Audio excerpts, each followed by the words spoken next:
Ayo duduk dulu. Lagi pelajaran siapa, Andre? Barusan lagi pelajaran Bu Erin. Gimana kabarnya hari ini? Alhamdulillah Ibu, baik-baik. Oke, pertama Ibu ucapkan terima kasih dulu ya, Andre mau memenuhi undangan Ibu untuk datang ke ruang BK. Kira-kira Andre tahu nggak kenapa alasan Ibu manggil Andre ke sini? Belum tahu, Bu. Oke, gak apa-apa ya kalau Ibu sebutkan. Jadi, Ibu memanggil Andre ke sini atas laporan dari Bu Elis.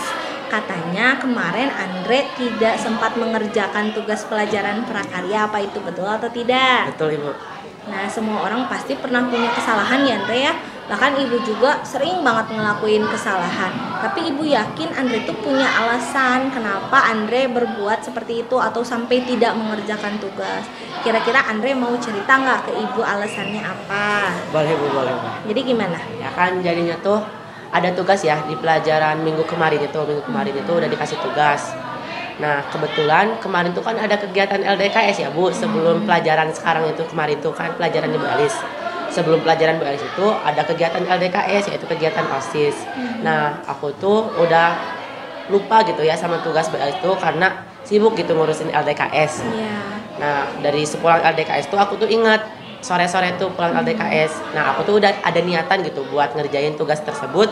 Tapi karena kelengahan mungkin ya, kelelahan, ya jadi aku ketiduran sampai aku tuh lupa dan waktu dikumpulin tugasnya belum selesai.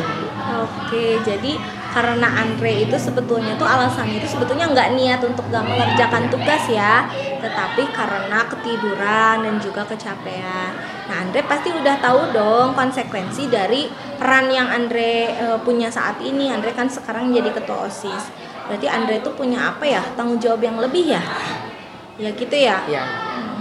Nah, gimana menurut Andre yang seharusnya Andre lakukan ketika Andre punya tanggung jawab lebih itu bagaimana?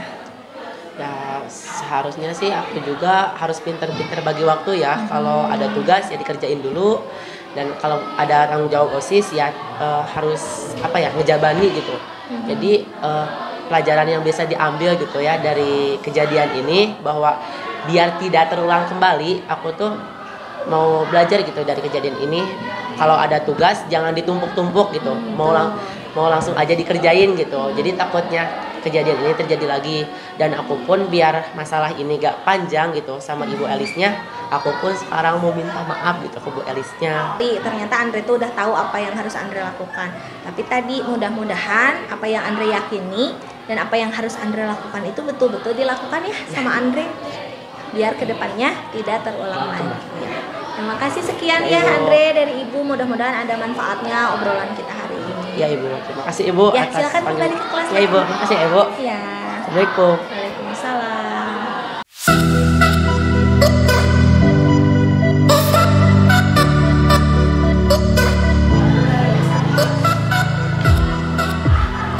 Jalu. Ibu. Sehat, Zal? Ya, alhamdulillah. Bu, makasih ya barusan Ibu nyuruh Andre untuk manggil Zalu. Lagi pelajaran siapa? Hari ini itu lagi pelajaran Pak Dery. Gak ganggu tapi udah izin dulu ke Pak Derinya. Ya, izin. Oke, Zal, tadi pas pagi-pagi Ibu ngeliat Zalu dimarahin sama Pak Nang gara-gara masalah pakaian. Itu kira-kira betul atau enggak sih? Sayangnya itu betul. Gimana? Boleh diceritain nggak kronologis kejadiannya? Karena Ibu yakin kok Zalu itu kan staf OSIS ya, pasti tahu dengan aturan yang ada di sekolah. Tapi kan namanya manusia pasti berbuat salah tuh pernah gitu. Tapi Ibu yakin Zalu punya alasan sendiri. Boleh nggak diceritain ke Ibu kenapa tadi Zalu melanggar aturan berpakaiannya? Sebelumnya seperti kita ketahui, SMP Negeri 1 Wanayasa itu kan setiap hari Jumat rutin mengadakan kegiatan sholat duha bersama.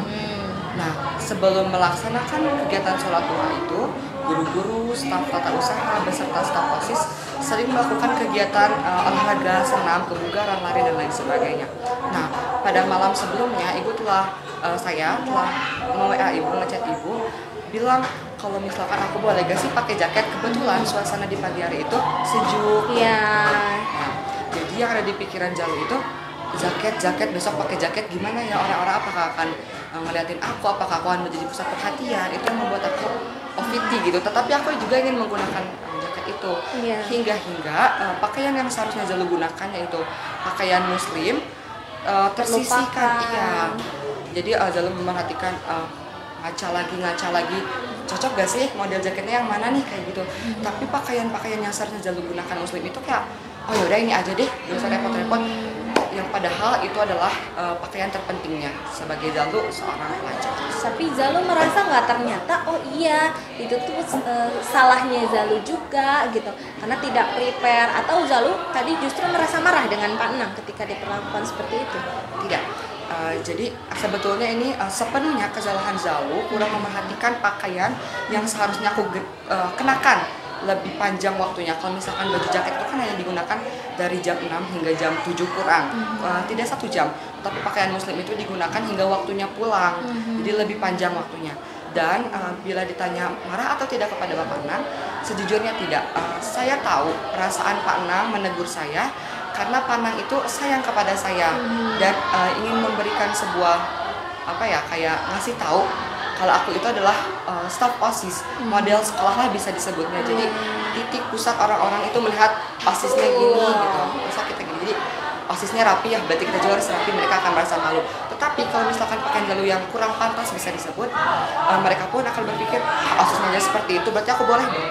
Berarti bagus ya Zalu tuh menyadari bahwa memang itu awal mulanya adalah kesalahan Zalu, dan juga Zalu nggak menyalahkan Pak Enang gitu karena memang itu pure kesalahan dari Zalu. Nah jadi sekarang menurut Zalu yang seharusnya Zalu lakukan itu seperti apa sih? Tadi kan Zalu bilang bahwa Zalu itu adalah staf OSIS. Jadi yang Zalu yakini yang harusnya Zalu lakukan sebagai staf OSIS itu seperti apa? Yang pertama yaitu memperhatikan lingkungan sekitar. Yang kedua itu berperilaku lebih daripada siswa yang lain dalam hal kebaikan. Karena seperti yang sudah tadi saya ucapkan sebelumnya, OSIS itu adalah model sekolah. Terus untuk diri saya sendiri, mungkin kedepannya saya itu harus menjadi orang yang lebih prepare. Kebetulan Zalu itu tipe orang yang nyantai-nyantai gimana nanti aja. Nah mungkin kedepannya Zalu itu harus menjadi orang yang prepare. Kalau misalkan ada 2 kegiatan yang bertumpukan, lihat dulu yang mana yang lebih penting, baru selanjutnya persiapkan dengan matang. Jangan hanya gimana nanti gimana besok pagi aja. Seperti itu. Siap, makasih. Berarti Zalu udah tahu kesalahan Zalunya apa, Zalu udah tahu juga apa yang harus Zalu lakukan, itu udah luar biasa hebat sekali. Nah tinggal mulai untuk menerapkan hal-hal tersebut bisa mulai dilakukan dari kapan? Mulai saat ini. Sip, berarti Zalu udah tahu ya. Mudah-mudahan dalam prosesnya lancar, dan juga setiap orang tadi seperti Ibu sebutkan nggak apa-apa pernah berbuat salah. Yang penting kita menyadari kesalahan kita seperti apa dan kedepannya lebih baik lagi. Sip, mudah-mudahan lancar ya semuanya dan hal-hal seperti ini tidak terulang kembali. Gitu aja Zalu hari ini. Makasih ya Zalu ya. Silakan kembali ke kelas lagi. Terima kasih. Ya, dadah.